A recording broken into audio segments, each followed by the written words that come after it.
Hello friends, आप सभी का फिर से वेलकम करती हूँ हमारे चैनल नाज़माज़ ऑर्गेनिक गार्डन में। आज की इस वीडियो में हम बात करेंगे कि बरसात में गमलों की मिट्टी को वेल कैसे बनाएं और साथ ही साथ प्लांट की रिपोर्टिंग करके भी दिखाऊंगी। दोस्तों, आज मैं बहुत खूबसूरत से प्लांट ड्रेसिना कॉर्डिलैंड की रिपोर्टिंग करने जा रही हूँ, जिसको मैंने 5 दिनों पहले नर्सरी से सिर्फ 20 रुपये में परचेज़ किया था। बाहर इस प्लांट की प्राइस 100 से 150 रुपये है। सबसे पहले तो ड्रेसिना प्लांट के लिए वेल ड्रेन सॉइल रखें, जिसमें आपको 30% कंपोस्ट या गोबर की खाद देना है। इसके लिए बहुत ही अच्छा खाद होता है गोबर का खाद, और उसमें यह प्लांट बहुत ही अच्छी तरह से ग्रो भी करते हैं। और 20% रिवर सैंड को डालें। बारिश के समय अगर आप गमले की मिट्टी तैयार कर रहे हैं तब आपको रेत ज़रूर मिलाना चाहिए। इससे गमलों का ड्रेनेज सिस्टम बहुत ही अच्छा रहता है। मतलब पानी गमले में सोख करके नहीं रखता है, उसको ड्रेन कर देता है, जिससे प्लांट के रूट गलने की प्रॉब्लम कम हो जाती है। दोस्तों, गमले की पुरानी मिट्टी को रिचार्ज करना बहुत ज़रूरी है। समय के साथ साथ गमले की मिट्टी की गुणवत्ता और पोषक तत्व कम हो जाते हैं, और पौधों को सेहतमंद बनाए रखने के लिए इसे हर साल रिपोर्टिंग करना बहुत ज़रूरी है। पुरानी मिट्टी से नई मिट्टी में रिप्लेस कर देना चाहिए। दोस्तों, इस गमले में मेरा दूसरा प्लांट लगा हुआ था, मुझे कहीं बाहर जाना पड़ा तो गमले का प्लांट पूरी तरह से सूख गया। अब इस गमले की मिट्टी को मैं निकाल रही हूँ। देखिए, मिट्टी पूरी तरह से गमले में जाम हो रही है और ड्रेनेज होल भी भर चुका है। तो गमले की मिट्टी को निकाल कर अब मैं ड्रेनेज होल को भी साफ़ कर ले रही हूँ।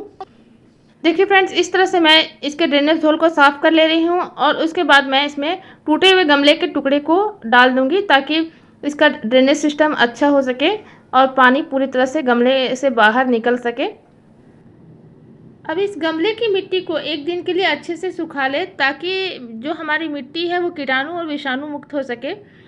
अब इस मिट्टी में मैं कुछ नीम के पत्ते और सीवीड ग्रैन्युल्स डाल रही हूँ। सीवीड जाइम माइक्रोन्यूट्रिएंट की कमी को मिट्टी में पूरा करता है, और बारिश के लिए यह काफ़ी अच्छा रहता है। गमलों में यह धीरे धीरे घुलता है और फंगस और कीड़ों से भी पौधों को बचाता है। अब इसमें हम मिलाएंगे गोबर की खाद। गोबर की खाद मेरे पास जो थी वो बारिश के पानी में पूरी तरह से गीली हो गई है, इसलिए मैंने उपलों को अच्छी तरह से तोड़कर खाद बना लिया है। अब मैं इसको मिलाऊंगी 30%। तो दोस्तों, 60% गार्डन सॉइल में हमने मिला लिया है 30% गोबर की खाद, यानी कि गोबर के उपलों की खाद। अब इसमें हम मिलाएंगे बेहतरीन ड्रेनेज के लिए 20% रिवर सैंड, यानी कि नदी की रेत, जिसको कंस्ट्रक्शन में यूज किया जाता है। रेत ज़्यादा मिलाने से मिट्टी रेतीली हो जाएगी, लेकिन कुछ लोग बराबर मात्रा में ये मिला लेते हैं, लेकिन ऐसा नहीं करना चाहिए। इस तरह से सभी को हम अपनी मिट्टी में अच्छी तरह से मिला लेंगे, और मिलाने के बाद अब हम अपने गमलों में इसे डाल लेंगे। दोस्तों, ड्रेसिना प्लांट के गमलों की मिट्टी में मॉइस्चर हमेशा बना रहना चाहिए, लेकिन पानी खड़ा बिल्कुल नहीं रहना चाहिए। इसलिए मैंने बेहतरीन ड्रेनेज वाला सॉइल मिक्स तैयार किया है। अब इसको हम गमले में डाल रहे हैं। अब इस तरह से नर्सरी से लाए हुए प्लांट के रूट बॉल के साइज को देखते हुए मिट्टी को छोड़ देंगे। देखिए दोस्तों, इस तरह से गमले की मिट्टी में हम प्लांट को डालकर देख लेंगे। इसके साइज के हिसाब से ही हम मिट्टी को डालेंगे। नर्सरी से लाया हुआ ये हमारा पौधा प्लास्टिक बैग में चिकनी मिट्टी में लगा हुआ होता है। तो देखिए, इस तरह से इसके नीचे की मिट्टी को हम हटा लेंगे, और ऊपर से हल्का 1 इंच तक मिट्टी को ढीला कर लेंगे, और रूट बॉल को बिना डिस्टर्ब किए हुए गमले के बीच में हम इसे लगा देंगे। दोस्तों, चिकनी मिट्टी में लगे हुए इस प्लांट के इस तरह से अगर मिट्टी को हम हल्का ढीला नहीं करेंगे तो कुछ टाइम के बाद ये प्लांट अपनी ग्रोथ को रोक लेगा। और या तो ऐसा भी होता है कि कभी कभी प्लांट लग जाता है, लेकिन कुछ दिनों बाद ये प्लांट सूखने लगता है। तो इसे हल्का ढीला करना बहुत ज़रूरी है। दोस्तों, अब अपने प्लांट को गमले के सेंटर में डालने के बाद इसके ऊपर से चारों तरफ से हम मिट्टी को डाल देंगे।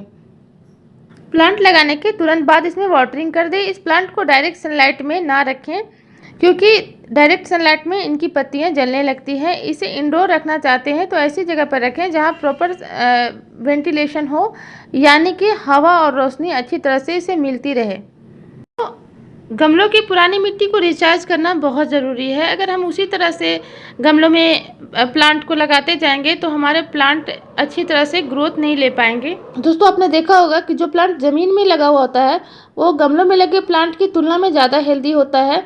क्योंकि समय के साथ साथ गमलों की मिट्टी की गुणवत्ता और पोषक तत्व कम होने लगते हैं और पौधों को लगातार न्यूट्रिशन मिलते रहता है मिट्टी में। इसलिए हमें गमलों के प्लांट को रिपोर्ट करना बहुत ज़रूरी है और प्लांट के मिट्टी को भी रिचार्ज करना बहुत ज़रूरी है। तो दोस्तों, अगर आप भी इस तरह से बारिश के दिनों में अपने गमले की मिट्टी को तैयार करेंगे तो आपके पौधे की जड़ें कभी भी गलेंगे नहीं और आपका पौधा बहुत ही अच्छी तरह से ग्रो करता रहेगा। तो उम्मीद करती हूँ कि मेरे द्वारा दी गई जानकारी आपको अच्छी लगी। वीडियो अच्छी लगी तो लाइक करें, चैनल पर नए हैं तो सब्सक्राइब करें और एक कमेंट ज़रूर करें। Thanks for watching and keep gardening.